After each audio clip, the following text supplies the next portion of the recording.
everyone, Jordan here, and today we have a new Minecraft video. Today, we have a Lockheed Martin C-5 Galaxy, and this is an incredibly cool airplane that was built by Miles and Victor, and I'm really excited to show this one off. I almost seldom ever talk about military airplanes or military vehicles on my channel, especially not on my old channel, so this is kind of a little change of pace for the new channel, and I'm really excited about this one. As a quick disclaimer, I do know that I haven't uploaded in like a week and a half. I've been a little bit out, but hopefully we can kind of get back to some regular uploads and whatnot, so thanks for sticking around if you're still here. But anyways, enough boring yapping. Let's go ahead and get started with this showcase. So to begin, we're going to start with this version of the C-5 Galaxy. This is the C-5A or B model, and this is the original variant of the aircraft that was originally introduced into service in the late 1960s, I think 1969, and entering service into the U.S. Air Force in 1970, and was operational until the B variant around 1981 to 1987, and yeah, incredibly interesting airplane. So the C-5 Galaxy originally comes from the same design competition that birthed the 747 from Boeing. The U.S. Air Force wanted a large jet transport aircraft, and both Boeing and Lockheed submitted proposals. Lockheed ended up winning the competition, but Boeing's design was very good, and good enough that it ended up becoming the 747. So it's kind of fascinating to see how this competition came with these two great airplanes out of this. But anyways, so the original C-5 Galaxy, again coming from the, I believe, the early 1960s large military jet transport competition from the U.S. Air Force, yeah, features 4 General Electric TF-39 engines. Now, we're going to talk about this in a little bit because these engines were ultimately replaced on later versions, but I like how this looks. I think the TF-39 engines sound cooler and look cooler, and I just love how like old engines from this era look. They perform abysmally compared to modern engines, but you know, they look really cool. But anyways, the C-5 is an incredibly successful aircraft that has been used for decades. It's going to be operationally in service probably well past the 2040s with the extended programs and modernization efforts that the Air Force and Lockheed have been doing for it. But yeah, no, we can just go ahead and stop yapping about the history. Let's go ahead and show this off. So here at the nose of the aircraft, because the aircraft is so large and so heavy, it ends up having multiple landing gear for different parts of the aircraft. So as opposed to just 2 wheels for the nose gear, it has 4. So yeah. We have the forward door. This is a cargo bay that can open up here. And then we have the 4 General Electric TF-39 engines. And then we have the wing right here. Now, an interesting tidbit of history about this wing on the A model is that in the early 1970s, they ended up finding cracking in the wing. And it was apparently a very substantial issue, big enough of an issue that they ended up re-releasing the model as a B model with a pretty significant wing redesign. So this wing redesign was later adopted into other variants of the C-5, but apparently the A model had severe cracking issues, a very significant wing replacement and modernization and modification effort between 1981 and 1987 to extend the life of the C-5A airframe. Anyways, the B model incorporated all of these fixes as well as a bunch of other system improvements and whatnot. So yeah, they also made a C variant, which was built to carry extremely large cargo, such as the Space Shuttle's cargo container in the 1980s. But yeah, here's the tail of the airplane. It's incredibly tall. If you've ever sat or been up to a C-5, this is ridiculously high off the ground. We have an aft cargo door right here, and here's what it looks like on the other side of the aircraft. Now, again, these are massive landing gear assemblies. When the aircraft lifts off and they're going to retract the landing gear, it's so large that the landing gear comes up and then it turns, or effectively rotates and then goes into the gear, which I know that sounds like every airplane does that, but this does this in a very special way. It's weird.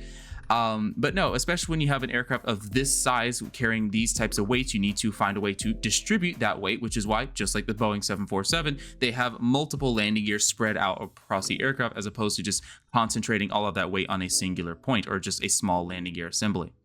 Anyways, though, it's the rest of the aircraft on the right side over here. Again, Victor did an amazing job with this as well as Miles. We can go ahead and take a little peek on the interior of the aircraft. So this is where the main door or the loader door would lower if you want to put something onto the nose. This is where all of the cargo and freight can be stored down here. We have a little bit of a ladder coming up here to the upper deck. This is where the passenger compartment is. This is not really supposed to be comfortable. This is, again, a military utilitarian aircraft that is designed to carry cargo cargo and freight in and out of sometimes hostile areas or difficult places. So again, this is not really designed to be comfortable. It's designed to be practical and have use over everything.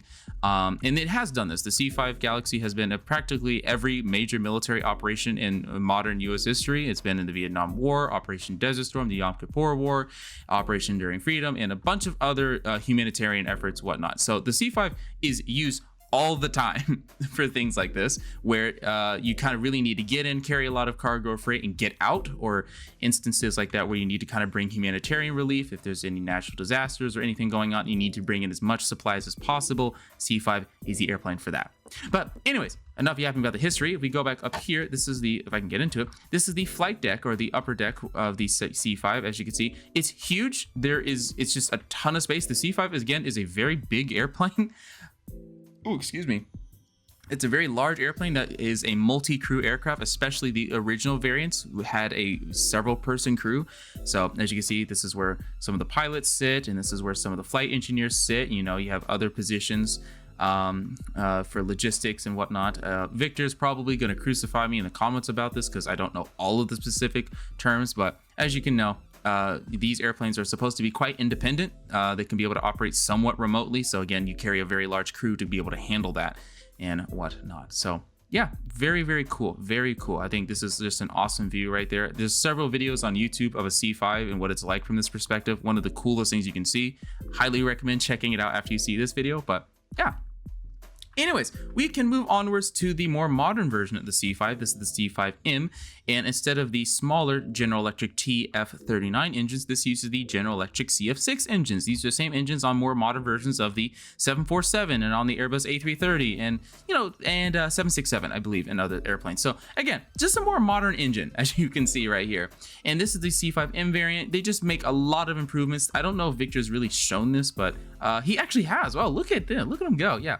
So again, C-5M ends up having a much more modernized flight deck. It's a little bit simpler, easier to use. It's better for maintenance, higher payload capabilities and whatnot in range. So, just like every other airplane that goes through, modernization efforts like the 747, over the years, they'll improve the airplane, put new engines on it, aerodynamically improve it and whatnot. So yeah, that's kind of what it's shown right here. So yeah, here's what the tail looks like. I realize I didn't show this off here, but again, it is obscenely tall. This is an incredibly tall airplane. If you ever get to sit next to one, it's stupidly tall. But yeah, no, C-5 is an incredibly cool airplane. Yeah, and Victor's been going off making a bunch of military airplanes that, again, normally I never would show or talk about on this channel, but now that we have a new channel for JordanCOTV, I see no reason why not to. This could be kind of interesting. There's a lot of people who would love to see kind of these airplanes. But again, C-5M is the modernized version of the C-5 that just has an increased payload capabilities, more modern flight deck, avionics, engines, power plants, the whole thing, whole shebang. But yeah, that's kind of all I have really to show for this one. If you've enjoyed this video, don't forget to like, comment, and subscribe. Don't be afraid to check out our Discord server. I was going to say channel, Discord server. The link to that is in the description if you want to interact with us, talk with us, and other people making some awesome Minecraft builds and airplanes and projects, and see what we're working on with previews and renders ahead of time. But that's pretty much all I have for today's video. Thank you so much for watching. I'm Jordan, and I will see you in the next episode.